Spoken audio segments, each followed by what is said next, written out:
Салом алейкум. Доллар дорем ака? Ҳа? Ҳамагӣ $50. Саат чӣ?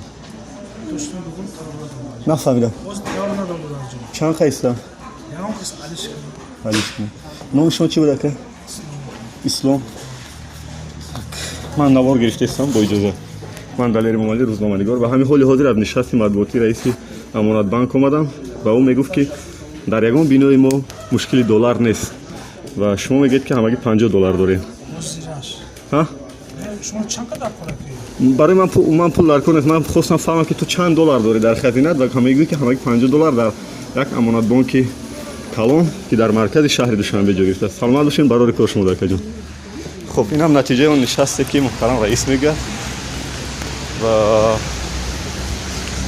инам яке аз амонатбонкҳои марказӣ дар хиёбони марказии Исмоили Сомонии шаҳри Душанбе. Муҳтарам раис он ҳарфое ки дар нишаст мегӯяд дар воқеият хеле ба ҳам намеояд. мо аз таҷрибаҳо мегӯем ва ман иншоаллоҳ идома метиҳам ва барои шумо фикр мекунам ки як кори хайре мешавад.